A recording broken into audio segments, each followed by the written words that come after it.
Salut à toutes et tous, bienvenue pour cette vidéo sur cette Tamiya. C'est le modèle 58706, la Thundershot, édition 2022. Tout d'abord, j'aimerais m'excuser pour ce décor de magasin qu'il y a derrière moi. Quoique mon appart, c'est sûrement un magasin, je dois avouer. Mais bon, c'est comme ça. Non, c'est surtout qu'en fait, j'ai pas encore d'atelier fixe. Je suis en vacances, mais je fais tout sauf cet atelier, ce qui fait que je me suis monté un petit atelier tranquille sur ma table de salon. Enfin, c'est comme ça, avec 2-3 lumières et puis une caméra en face de moi. Et puis tout roule. Donc, on va commencer. Vous verrez, l'angle de vue est sur le côté gauche, comme ça. C'est un test. Vous me direz dans les commentaires si ça vous plaît. Mais je vais vous laisser avec le unboxing qui est suivi du montage. C'est parti pour la vidéo. Je vous dis à toutes.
Me voilà de retour, j'espère que ça vous a plu.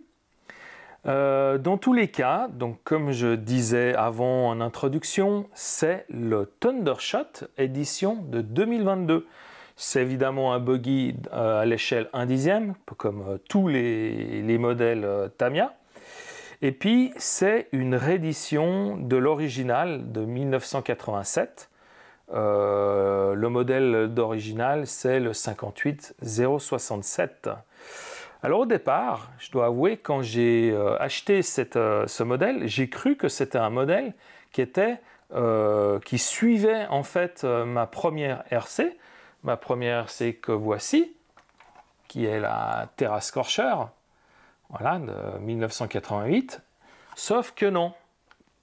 Ce modèle-là, le Thundershot, est antérieur d'une année en fait à la Terra Scorcher. J'ai cru ça, c'est parce que je voyais la carrosserie, du fait qu'elle était une pièce, je dis tiens c'est bien, ils ont évolué comparé à la Terra Scorcher qui est en 2 parties. Mais en fait j'aurais pu me rendre compte que non, c'est qu'en fait voilà, la Thundershot a cette suspension horizontale centrale à l'avant, tandis que tous les modèles suivants, c'est surtout le cas pour les Hotshot par exemple, eh ben, elles ont les suspensions en fait doublées, inclinées à l'horizontale. À la verticale, pardon. Donc voilà, j'aurais pu me rendre compte de ça avant. Ce modèle est donc la 3e édition, après celle de 87 et puis celle de 2005. La particularité de en fait, cette édition, c'est que en fait, le kit a la carrosserie qui est pré-découpée. J'ai pas eu besoin de la couper, tout ça. Et pré-peinte. Donc on voit là, c'est bien fait. En fait, c'est vraiment fait de manière efficace. Donc il y a juste eu besoin de poser les stickers. Et puis j'ai aussi posé l'aileron qu'il y a là. Donc ça diffère un peu de ce qu'on voit sur la boîte. Bon là, ce que je vous montre, c'est sur le manuel. Mais voilà, ici, en fait, on a juste l'aileron simple, ce qui fait qu'on rajoute celui-là, et je trouve que, voilà, ça faisait, par rapport à mes Terra Scorcher, ça fait quelque chose de différent. Donc, voilà, je l'ai posé. Donc, c'est un châssis qui est nommé, c'est, on va dire, la classe du châssis, c'est la classe Thundershot, comme pour les bateaux. Donc là, voilà, comme vous voyez, c'est une seule et même baignoire tout le long avec la grosse languette comme ça. Donc il existe, ce châssis en fait est posé sur plusieurs modèles. Il y a la Thundershot, la première, il y a eu le Thunder Dragon, il y a eu la Terra Scorcher, le Fire Dragon et le Saint Dragon. Le Saint Dragon, ah, c'est le Saint Dragon. N'importe quoi. Elle est fournie en fait avec, comme vous voyez, le moteur Mabuchi 540. C'est le moteur de base, donc vraiment pas voilà, de basique, tout simple. C'est équivalent en dimension, c'est 36 de diamètre, 50 à 52 de longueur. C'est un moteur 27 tours qui est donné à 14 500 tours minute. Voilà, bon, bah, ça vaut ce que ça vaut. En tout cas, pour les débutants, ceux qui n'ont jamais fait, puis ils sont petits en âge, c'est vraiment parfait pour commencer. C'est top. Selon les pays est fourni un variateur avec, ce n'est pas le cas en Suisse. En Suisse, depuis la crise des matériaux, on ne reçoit plus du tout de variateur dans les kits. Bon, les kits sont moins chers, hein. Mais donc ça dépend. Par exemple, ça vient d'Allemagne, c'est souvent un variateur Carson qu'on a dedans. Et si vous prenez ça en France, c'est un variateur... soit il y a des Hobbywing 40 ampères ou des variateurs, est-ce que T2M met des variateurs? C'est T2N qui distribue en France, Tamico pour l'Allemagne, et puis en Suisse c'est Arvico qui distribue.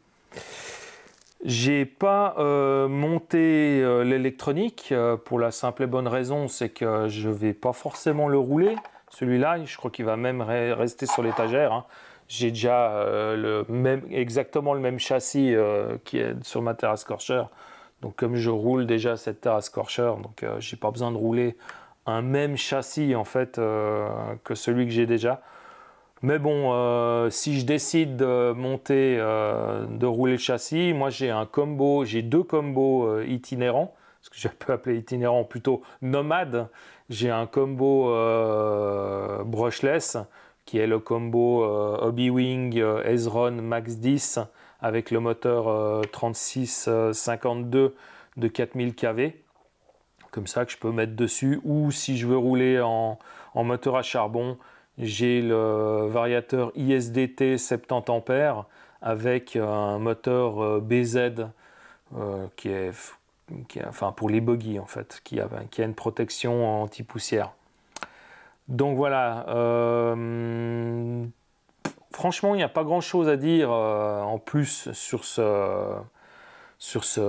cette voiture, hein, je veux dire, hein. Là on voit le petit bonhomme peint.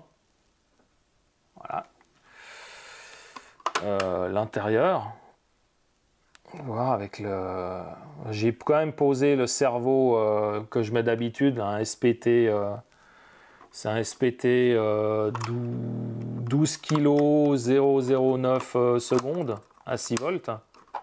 Low profile, hein, c'est un petit profil. Là, j'y ai placé, en fait, vous voyez en travers, c'est une batterie, une LiPo. C'est une Zin, c'est une 4200 mAh, bon, c'est une 25C, hein, donc ça va très bien pour les petits combos comme ça, hein, surtout pour rouler les moteurs d'origine, charbon et tout ça. Ça va très bien avec. Elle rentre nickel dedans, hein, ça rentre même sur mon ancien châssis. Mais bon, voilà, elle a la forme et la taille des. Enfin, surtout la forme des anciennes batteries NiMH, sauf qu'elle est un peu plus longue, donc ça écarte un peu ici. Mais j'ai aussi d'autres qui sont plus courtes, donc pour ça. De ce côté-là, ça va nickel. La chose que j'ai faite, j'ai changé, enfin j'ai surtout mis des roulements, même s'ils ne roulent pas, voilà, moi je mets, parce qu'on ne sait jamais, ils peuvent rouler une fois. Mais je mets toujours les kits de roulement. Donc pour mettre un kit de roulement, c'est soit vous trouvez le kit, soit pour une terrasse Corsair, soit c'est directement nommé pour la Thundershot. Mais dans tous les cas, ça peut se trouver. Moi, je prends ça chez Modelbo Werkstatt, c'est en Autriche, ou en France, il y a chez Kanzen. C'est plus cher, mais voilà. Mais bon, malgré tout, c'est comme ça. Il vous faudra en fait 4 roulements de 850 et 17 roulements de 1150. Alors chez Tamiya en fait les roulements en fait ils mettent leur numéro à eux. Par exemple 850 ça veut dire que c'est un roulement qui fait 8 mm extérieur et le 50 on enlève le 0 c'est 5 mm intérieur. Les 1150 ou 1150, ça veut dire que le roulement fait 11 mm extérieur et le trou à l'intérieur fait 5 mm aussi.